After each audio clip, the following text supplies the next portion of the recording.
In this episode of Wine and House Talk, I'm going to tell you everything you need to know about land.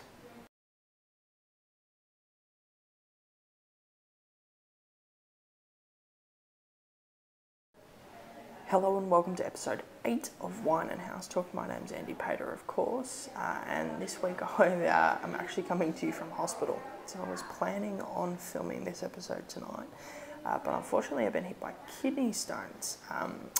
But I'm on some good drugs now, and I thought I would, I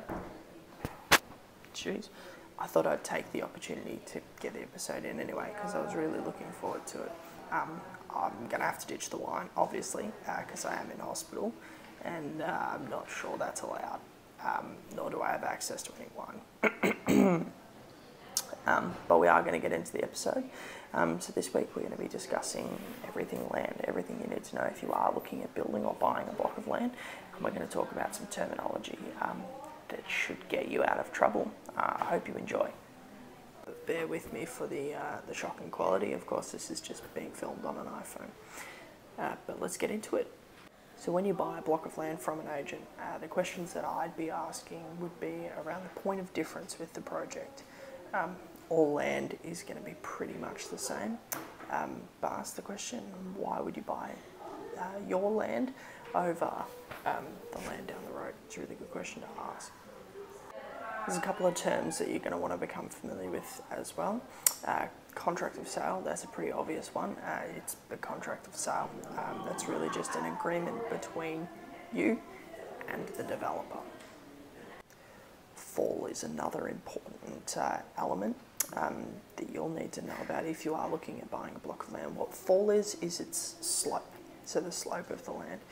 Typically 300 millimetres of fall from the front to the back of the land is pretty low amount of fall. When we start to look more around the 650 up of fall, that's a lot more fall. So that's when your site costs are going to be elevated and they're going to be a bit higher, and things can get quite expensive with site costs. I'd probably recommend that the average you're going to be spending on site costs will be, I'd say the low end is 8 or 9 grand, and then the top end of reasonable would be around 20 grand. But site costs can get very, very high, especially if you're building on quite a steep hill. They can end up being 60 grand.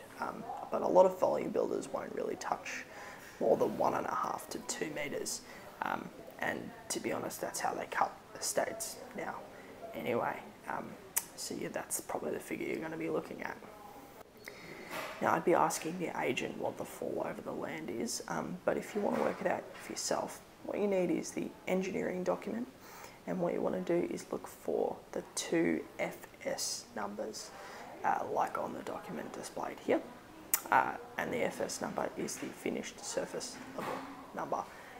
And what you want to do is find the biggest number and subtract the smallest number from that biggest number.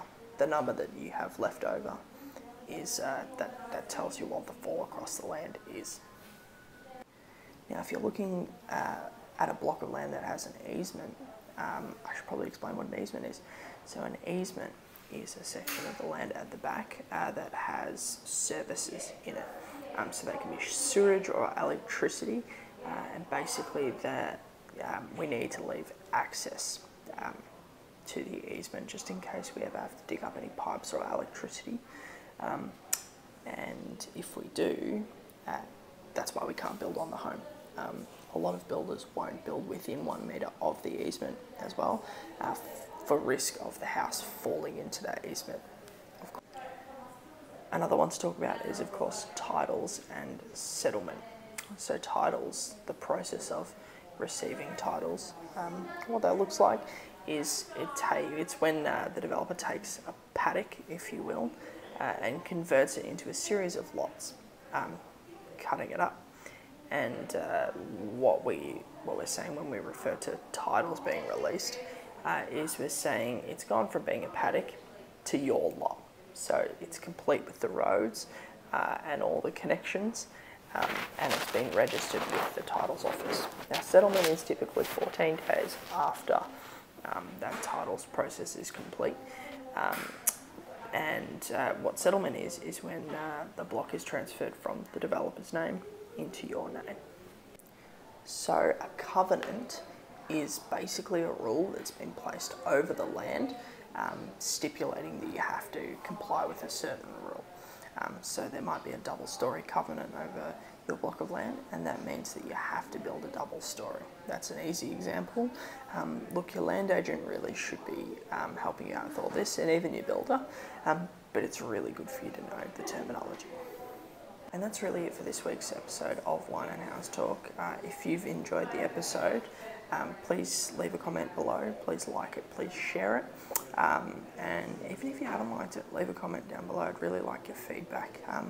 Go easy on me on production quality this week. I literally did it from a hospital bed. But I can't wait to bring you another episode next week. Thank you so much for watching and enjoy your evening.